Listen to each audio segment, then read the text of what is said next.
یہ نہیں کہ ہم آپس میں ایک دوسرے کو یاد کر رہے ہیں, اللہ یاد کر رہا ہے. یقین ہونا چاہیے کہ اس وقت میرا تذکرہ اللہ کے پاس ہو رہا ہے. اور پھر اب آپ شروع کر رہے ہیں لا الہ الا اللہ. تو آپ نے جب لا الہ کہا تو دیکھیے انسان کا دل جو ہے یہ بائیں طرف ہے, سینے کے بائیں ہمارے پاس, بائیں سینے کے پاس, اور یہاں پر انسان کا دل ہوتا ہے. تو جب وہ لا الہ کہہ رہا ہے تو اس موقع پر اس کو یہ یقین کر لینا چاہیے کہ میں نے لا الہ الا اللہ کے لیے اپنی جو گردن کو جھکایا ہے تو اس میں جتنے رذائل ہے اور غیر اللہ بیٹھا ہوا ہے, گویا میں نے دونوں دانتوں میں اس کو پکڑ لیا اور لا الہ. دیکھیے آپ لا کہہ کے جو نفی کر رہا ہے, اس وجہ سے میں نے سب کو پکڑ لیا. جتنا غیر اللہ ہے لا الہ یعنی میں نے سب کو نکال لیا, اور جو گردن پھیر رہا ہے تو پیٹھ کے پیچھے میں نے سب کو ڈال دیا. لا کہہ کر میں نے سب کو نکال لیا, سب کو اپنے دل میں سے نکال لیا جتنا غیر تھا. اور غیر سے مراد غیبت, چغلیاں, جھوٹ, بہتان, اور پھر اسی طرح غیر سے کچھ ہوتا ہے, کہیں سے کچھ آتا ہے, میں نے سب کو پکڑ لیا دانتوں میں. لا الہ یعنی یہ میرا معبود نہیں ہے. اور پھر اس نے گردن پھینک کر آ گیا, اب کہہ رہا الا اللہ یعنی میں نے صرف اب اللہ کو اپنے دل میں ڈال دیا, سب نکال کر پھینک دیا اور صرف اللہ کی محبت کو اپنے دل میں ڈال دیا. اس لیے کہہ رہا لا الہ الا اللہ. یہ مشق کرائی جا رہی ہے غیر کو نکالو. اسی لیے علماء فرماتے جب بار بار یہ ضرب دل پر لگے گی تو غیر کا خاتمہ ہو جائے گا, کیونکہ سب نکل رہا ہے. اس استحضار کے ساتھ ہمیں اپنے دل سے سارے غیر کو نکالنا ہے اور صرف اللہ کی محبت کو ڈالنا ہے. اسی کو اللہ تبارک و تعالیٰ فرماتے الا من اتى الله بقلب سلیم. جس کو اللہ تبارک و تعالیٰ سلامتی والا دل عطا فرمائے وہ کامیاب ہے, اللہ کے پاس اس کا مقام اور مرتبہ ہے. اللہ یہ چاہتے ہیں کہ ہمارے دل میں سے غیر قطعی طور پر مکمل طور پر نکل جائے. یہ صالحین کی صحبتوں میں بٹھا کر یہاں تقویٰ جو پیدا کرایا جا رہا ہے, دراصل یہ اللہ کی ضربے لگا کر یہ مقصود نہیں ہے کہ بس اپن صرف اللہ اللہ بولنے والے بنے, بلکہ مقصود یہ ہے کہ اپنے دل کی ہر قسم کے غیر سے حفاظت کرنے والے بنے. اور اس کی شکل یہ ہے کہ ہم نے سب کو اپنے دل سے نکال کر پھینک دیا اور صرف اللہ کی محبت کو ڈال دیا. یہی وجہ ہے. دیکھیے اب آپ دوسری مرتبہ کہہ رہے ہیں الا اللہ الا اللہ الا اللہ, یعنی اب یہاں پر گردن نہیں پھرائی جائیں گی, بس اللہ ہی اللہ ہے, اللہ ہی اللہ ہے, اللہ ہی اللہ کی محبت ہے. پھر اللہ اللہ کہہ کر اللہ ہی کو دل میں ڈالا جا رہا ہے, یعنی اللہ کی محبت کو مکمل طور پر دل میں ڈالا جا رہا ہے اور غیر کو مکمل طور پر دل سے نکالا جا رہا ہے. یہ مقصود ہے. جس طریقے سے آپ کھانا کھانے کو بیٹھے تو ظاہر ہے کہ بغیر دھلی ہوئی پلیٹ میں آپ سالن پسند نہیں کرتے ہیں, اور اس میں اگر کچرا ہو تو آپ اس کو پسند نہیں کرتے ہیں. ایسا ہی اللہ تبارک و تعالیٰ میرے بھائیوں ہمارے دلوں پر نگاہ ڈالنا چاہتا ہے تو اللہ تبارک و تعالیٰ ہمارے دلوں میں غیر کے کچرے کو برداشت نہیں کرنا چاہتا ہے کہ اس دل میں صرف اللہ ہی اللہ ہو, ہر اعتبار سے اللہ کی معرفت, اللہ کی یاد, اللہ کا استحضار. اور یہ ہوگا کب؟ صالحین کی صحبتوں سے ہوگا, اہل اللہ کی صحبتوں سے ہوگا, اللہ والوں کی صحبتوں میں آ کر بیٹھنے سے ہوگا. اور یہ سارا کے سارا مقصود اصلی اس کے یہی ہے کہ انسان اپنے غیر کی مکمل طور پہ نفی, حتیٰ کہ اپنی ذات کی نفی کر لے. یہاں آئے ہی ہیں ہم اپنی ذات کو مٹانے کے لیے, یہاں آئے ہیں ہم سب اپنی ذات کو مٹانے کے لیے. میرا انا پوری طرح سے دفن ہو گیا, ختم ہو گیا. اب میرے اندر کوئی انانیت نہیں, میں پنا میرے اندر نہیں, اور اس وجہ کسی قسم کی کوئی ایسی بات نہیں. حضرت سیدنا شاہ عبد القادر جیلانی رحمۃ اللہ علیہ ان کی خدمت میں ایک خادم آیا, اور خادم کئی سال رہنے کے بعد خادم جا رہا تھا, وہ جوتیاں سیدھی کرتا رہا, حضرت کے ساتھ بیٹھ کر اللہ اللہ کی ضربے لگاتا رہا. اس نے اپنے دل کی ہر اعتبار سے اصلاح کر لی, ہر لائن کی نورانیت اپنے اندر پیدا کر لی. اس کے دل میں بس اللہ ہی اللہ سمایا ہوا تھا. اتنے کئی سال رہ کر وہ جا رہا تھا, تو جاتے جاتے شیخ سے ملاقات کرنے کے لیے آیا, اور حضرت اب تو وقت پورا ہو گیا ہے, کئی سال ہو گئے, تو رخصتی کی اجازت لینے کے لیے آیا. تو خادم جانے والے مرید نے کہا حضرت مجھے جاتے ہوئے کچھ نصیحت فرمائیے, آپ کی کچھ نصیحت اپنے پلوں میں باندھ کر جاتا ہوں تاکہ موت تک مجھے یاد رہے کہ اپنی زندگی کیسی گزارنی چاہیے. دوستوں اپن تو 10 دن کے بعد جا رہے ہیں, تو اپنے کو ایسا لگ رہا ہے کہ بہت بڑا ہم نے بہت کوئی بڑا پہاڑ اٹھا کر آئے ہیں. یہ تو 10 دن کی بات ہے ہماری, وہ کئی سال گزار کر جا رہا ہے. اور حضرت اس کو نصیحت کیا فرما رہے ہیں؟ کہا ٹھیک ہے تم جا رہے ہو، تم نے 10 سال میری خدمت میں گزارے ہیں، لیکن تمہیں جاتے ہو اور نصیحت بھی کون کر رہا ہے؟ ظاہر ہے جن کو دنیا سارے اولیاء اللہ کے سردار مانتی ہے، حضرت سیدنا شاہ عبد القادر جیلانی رحمۃ اللہ علیہ۔ حضرت نے فرمایا تمہیں 2 نصیحتیں کرتا ہوں۔ ایک نصیحت یہ فرمائی کہ دیکھنا جاؤ لیکن کبھی بھی خدائی کا دعویٰ مت کرنا، اور دوسری نصیحت کرتا ہوں کہ کبھی بھی نبوت کا دعویٰ مت کرنا۔ وہ حیران ہوا کہ حضرت زمانوں سے آپ کی جوتیاں سیدھی کر کر اپنی ذات کو مٹانے کی میں محنت کرتا رہا، اور آپ کے پاس رہ کر بہت ساری میری اصلاح ہوئی، اور میں اب جا رہا ہوں تو آپ مجھے یہ فرما رہے ہیں کہ خدائی کا دعویٰ مت کرنا۔ میں تو اپنے ہونے کا دعویٰ کرنا بھی دور کی بات ہے، میں خدائی کا دعویٰ کیسے کر سکتا ہوں، اور میں نبوت کا دعویٰ کیسے کر سکتا ہوں؟ یہ ناممکن بات ہے کہ میں اس طرح سے خدائی کا دعویٰ کروں، یا یہ ہے کہ میں نبوت کا دعویٰ کروں۔ تو حضرت نے اس کو سمجھایا کتنے اچھے انداز میں۔ یہ بھائیو یہی ہے کہ اپنے بڑوں کے سامنے اپنے آپ کو مٹا دینا، ٹال دینا۔ یہاں کہا گیا اپنے کو بار بار مائک میں اعلان کرنا پڑتا ہے، معتکفین حضرات آئیے، آپ سے ادب سے درخواست ہے دسترخوان پہ بیٹھیے اور بات چیت میں مت لگیے، اور ادھر مسجد میں ابھی آپ کے سارا کھانا ہو گیا ہے، لہٰذا ذکر میں بیٹھیے، دعا میں بیٹھیے۔ اپنے کو بولنے کی نوبت اس وجہ سے نہیں آنا چاہیے کہ ہم مٹ چکے ہیں، ہم کو تو اشارہ کافی ہے اس وقت، اور کیا ضرورت ہے کہ ہم اس طرح کے معاملات میں مصروف ہو جائیں کہ ہمیں بار بار اس کا اعلان کرنا پڑے۔ یہاں آنے کا مطلب یہ ہوا ہم نے سب کی دوستی توڑ دی اور اپنی دوستی صرف اللہ سے بنا دی ہے اور اللہ سے بنا دی ہے، لہٰذا اب صرف اللہ والی بات زندگی میں ہوگی، اور اپنے شیخ کے اتنے تابع بن گئے کہ شیخ کو ہم زبان ہلانے کا موقع بھی نہیں دیں گے، ان کے اشاروں کو سمجھنے کی ہم پوری کوشش اور فکر کریں گے۔ اسے کہا جاتا ہے اصلی مرید۔ تو مرید ایسے ہوتے ہیں کہ شیخ کے اشاروں کو سمجھتے ہیں، ہاتھ پیر دبانا یہی بڑی خدمت نہیں ہے، ان کے منشے کو سمجھ کر اپنے اوقات کو گزارنا یہ سب سے بڑی خدمت ہے۔ یہاں معتکفین آئے اور اگر ہم اپنے منشے کے مطابق اپنے اوقات کو گزار رہے ہیں تو ظاہر ہے کہ شیخ کی توجہات سے یہ محرومی کی علامت ہے۔ اور میں آپ کو چلتا یہ بات بھی عرض کر دوں کہ دیکھو دوستو، آپ ہم سب یہاں اعتکاف کی حالت میں ہیں، لیکن آپ یہ بات اچھی طرح سمجھے، حضرت ماشاءاللہ آپ دیکھ رہے ہیں کہ کچھ مرض کی وجہ سے مکمل وقت ہمارے پاس یہاں اگر نہ دے پا رہے ہیں تو یہ نہ سمجھے کہ حضرت یہاں پر موجود نہیں ہے، لہذا اب ہمارا وقت تو بس ایسا ویسا گزر رہا ہے یا کہ چھوٹوں کے پاس رہ کر گزر رہا ہے۔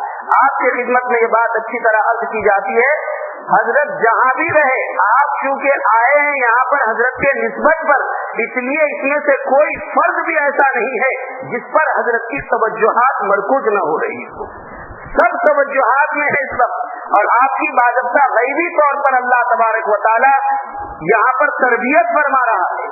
اگر کوئی اس ماحول سے ہٹ کر اپنے اوقات کو گزار رہا ہے تو میں اس کو آسانی کے لیے آپ کو ایک مثال پیش کر دوں۔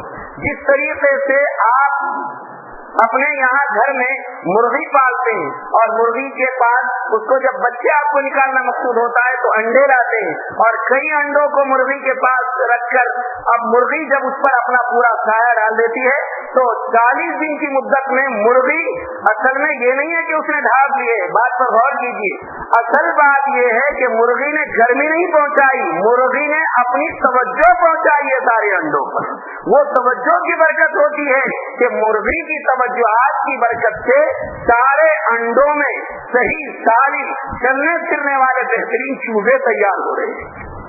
اس پر مرغی کی توجہات کا کمال ہے۔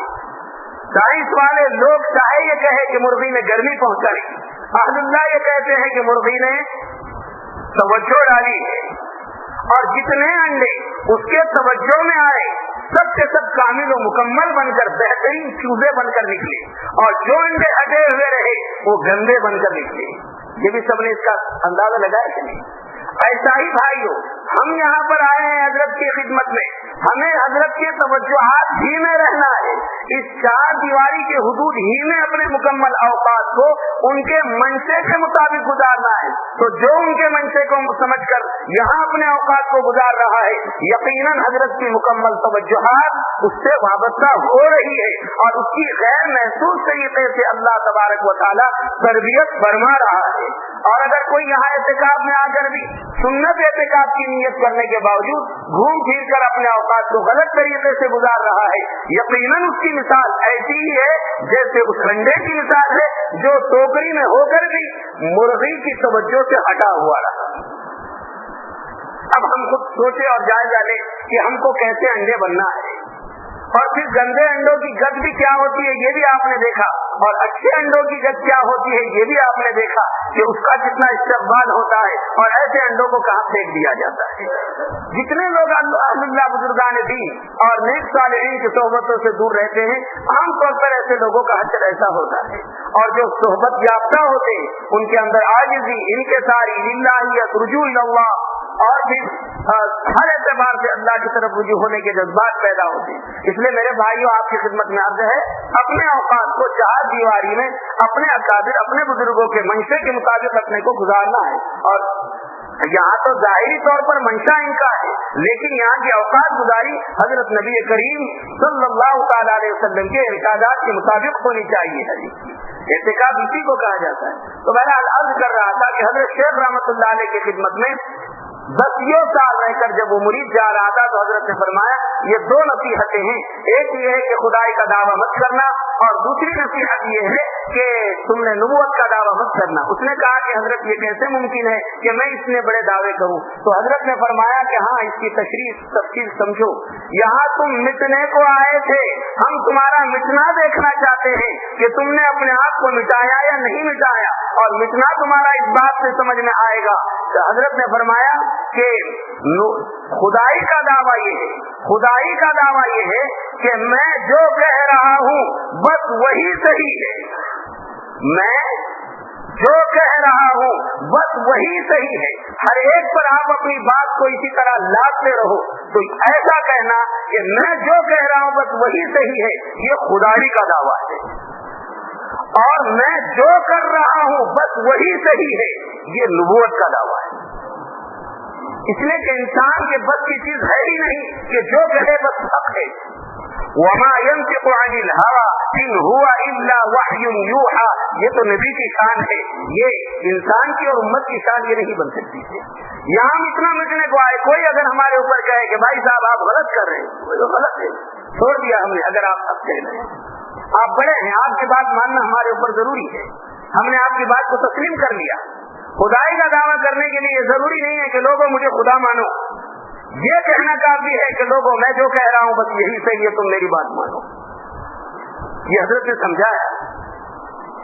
اس لیے ہم کو اپنے دل کے باطل کو ہر اعتبار سے نکالنا ہے اور اپنے آپ کو مٹانا ہے، اور یہ مٹنا پیدا ہوتا ہے اہل اللہ کی صحبتوں سے۔ اور یہاں ہم اپنی ذات کو مٹانے کے لیے آئے ہیں، ہمارے اپنے منشے سے سونا نہیں ہے، اور ہمارے اپنے منشے سے جاگنا نہیں ہے، اور ہمارے اپنے منشے سے کھانا نہیں ہے، اور ہمارے اپنے منشے سے رہنا نہیں ہے، بلکہ جو ہدایات دی جائیں گی انہی ہدایات کے ماتحت رہ کر ہمارے پورے 24 گھنٹوں کے اوقات کی ہماری ترتیب بنی ہوئی رہے گی۔ ظاہر ہے اس سے ہماری آپ کی تربیت ہوگی۔ عام طور پر دیکھا جاتا ہے بھائیوں، نہ وہ آداب ہمارے اندر آتے۔ دیکھیے آخری عشرہ چل رہا ہے، اور آخری عشرہ بھی قریب الختم ہے۔ آپ نے ماشاءاللہ کافی دن یہاں پر گزارے، اب چند دن اپنے کو یہاں گزارنے ہیں، ایک ایک دن ایسا معیاری ہمارا گزر جائے۔ دیکھو رمضان المبارک یہ نیکیاں لائن لگا کر لینے کا مہینہ نہیں ہے، رمضان المبارک یہ نیکیوں کو لائن لگا کر لینے کا نہیں ہے، بلکہ اعمال کا کھورا بنا کر نیکیوں کو کھینچنے کا مہینہ ہے۔ بات سمجھ آئی؟ اعمال کا کھورا بناؤ اور نیکیاں کھینچتے رہو، بس لائن لگا کے لینے کی ضرورت نہیں، کیونکہ اللہ نے آج سارے خزانوں کو کھول کر رکھ دیا، بس سمیٹتے رہو کیا سمیٹنا ہے۔ باہر کے لوگوں کے لیے ہے کہ وقت گزرا ملا تو آپ یہ عمل کرو اور یہ عمل کرو، ہمارے لیے تو یہ ہے کہ دل میں آ رہا ہے 2 رکعت پڑھو تو ابھی وضو بنانے کو بھی باہر جانے کی ضرورت نہیں ہے۔ آپ کے لیے ماشاءاللہ کتنے بڑے بڑے انتظامات یہاں کیے گئے ہیں، بس دل میں آ رہا 2 رکعت پڑھنا چاہیے، انتظار مت کرو کہ آپ اٹھنے کے بعد بس 2 رکعت کی رکعت باندھ دو۔ دل میں آ رہا ہے سبحان اللہ کہنا چاہیے، کہہ ڈالو، الحمدللہ کہنا چاہیے، کہہ ڈالو، ایک آدھ پارا پڑھنا ہے بس پڑھنے کے لیے بیٹھ جاؤ، ابھی تو ہم کو بس سمیٹنا ہے کسی طرح۔ اور اللہ تبارک و تعالیٰ نواز رہا ہے، ایک نفل پڑھ رہے ہیں تو ایک فرض کا ثواب، ایک فرض پڑھ رہے ہیں تو 70 فرائض کا ثواب۔ یہ موسم جانے کے بعد دوبارہ دوستو یہ کیفیت ہماری بننے والی نہیں ہے، اس لیے جتنا ہو سکتا ہے، اب جتنی آج تک بات اور گفتگو ہماری ہوئی ہے، سب ایک دوسرے کی دوستیوں سے وقتی طور پر قطع تعلق اس مناسبت سے ہے کہ ہم کو باتوں میں لگ کر دنیا آپسی باتوں کی وجہ سے اللہ کے باتوں میں خلل پیدا ہو رہا ہے، دوستوں سے باتیں کرنے کی وجہ سے اللہ سے دوستی کرنے میں خلل پیدا ہو رہا ہے۔ اس لیے ہم نے سب سے اپنی دوستی کو چھوڑ دیا، اپنے وطن سے آیا ہوا ساتھی ہو، اپنا بھائی ہو یا رشتہ دار ہو، ضرورت کی بات ہم نے کر لی، بس ضرورت کے بعد بھائی صاحب ٹھیک ہے جزاک اللہ، اب ہمیں تھوڑی سی عبادت کرنی ہے، اور ہر ساتھی ایک دوسرے کو کہے بلکہ روک ٹوک کرے۔ ساتھیوں میں ایسا مزاج بننا چاہیے، بھائی صاحب دیکھو آپ کو میں ایک حدیث بتا دوں، حدیث پاک میں اللہ کے رسول صلی اللہ علیہ وسلم کا معمول آیا ہے کہ آخری عشرہ جب داخل ہوتا تھا تو سرکار خود بھی حدیث میں آتا ہے خود بیدار رہتے تھے اور خود بیدار رہ کر اپنے سارے گھر والیوں کو بیدار کرتے تھے، اور حدیث میں یہ الفاظ آئے ہیں کہ آپ علیہ السلام اپنے گھر والیوں کو یہ کہتے تھے اٹھ جاؤ اٹھ جاؤ اٹھ جاؤ، یہ سونے کا وقت نہیں ہے۔ کیسے اٹھاتے تھے؟ کیونکہ حجرات مطہرات سرکار کے بالکل مسجد نبوی سے لگ کر ہوتے تھے اور آپ مسجد میں ہوتے تھے، آپ علیہ السلام بس دروازے میں سے آواز دیتے تھے بھائی اٹھ جاؤ اٹھ جاؤ اٹھ جاؤ، آرام کر رہے، یہ سونے کا وقت نہیں ہے۔ سونا ہی کیا ہوتا ہوگا؟ عام دنوں کی عبادت سرکار کی یہ تھی کہ پیر ٹوٹ جاتے تھے، اللہ کو معلوم رمضان کی کیا عبادت ہوتی ہے، اتنی عبادت سرکار نے کی ہے۔ دوستو اگر 11 مہینے ہم نے عشاء کے بعد کی 2 رکعت نفل بھی نہیں پڑھی ہے، خدا را رمضان المبارک کے آخری عشرے کی قدر کر کے سرکار کی سنت کے مطابق کم سے کم نمازوں کو لمبی پڑھنے کی تو فکر کی تھی، تہجد کی نماز 2-4 رکعت پڑھنے کا اہتمام کرتے رہیے، رسمی طور پر نماز نہیں بلکہ نماز بھی پوری شان کے ساتھ۔ اپن ایک دیہاتی آدمی ہے، بات سمجھیے، دیہاتی آدمی ہے، اتنا زیادہ کچھ پڑھنے نہیں آتا ہے، آقا کی یہ بات کان میں پڑی کہ سرکار لمبی نماز پڑھتے تھے، آپ رکعت باندھیے اور آپ کو الحمدللہ کے بعد الم ترا سے الناس تک صورتیں یاد ہیں، سرکار قیام لمبا فرمایا کرتے تھے، آپ ہر رکعت میں الم ترا سے الناس تک 10 سورے پڑھیے، قیام لمبا ہوا کہ نہیں ہوا؟ آپ کا لمبا ہو گیا قیام۔ اب رکوع میں چلے جا رہے ہیں تو رکوع میں ہماری عادت بنی سبحان ربی العظیم سبحان ربی العظیم، ابھی تیسرا ربی العظیم کا میم ختم ہونے سے پہلے تو ہمارا سر اٹھ جاتا ہے، یہ ہماری کیفیت ہے، لیکن اب ہمیں اہتمام کر لیں گے انشاءاللہ ہم رکوع میں 11 مرتبہ 21 مرتبہ 41 مرتبہ 51 مرتبہ سبحان ربی العظیم اہتمام کے ساتھ آرام کے ساتھ چین سکون کے ساتھ پڑھیں گے انشاءاللہ۔ آپ دیکھیں گے آپ کا رکوع لمبا ہو گیا، آپ سجدے میں جائیں سبحان ربی الاعلیٰ کی یہی کیفیت بنائیے تو آپ کا ظاہر ہے کہ سجدہ لمبا ہو گیا۔ آپ 12 رکعت تہجد کے بجائے 4 رکعت پڑھیے، لیکن یہ سمجھ کر پڑھیے کہ مجھے آج تو اللہ کے رسول کی سنت سمجھ کر لمبی 2 رکعت پڑھنی ہے۔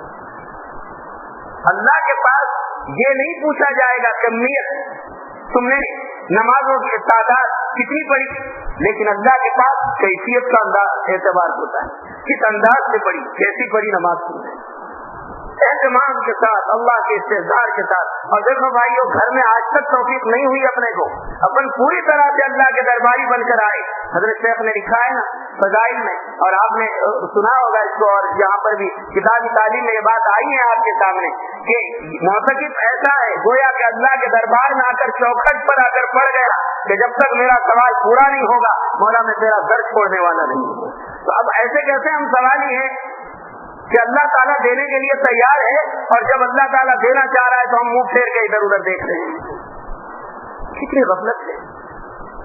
اس لیے پوری توجہ کے ساتھ بھائیو اپنے اوقات کو اچھے انداز میں گزارنا ہے، اور دیکھو اپنے پاس نیکیاں اپن نے اتنی کمائے نہیں ہیں، اور جو کچھ کمائے ہیں اس کو صحیح طور پر اللہ کے دربار میں اپنے کو لے کر جانا ہے۔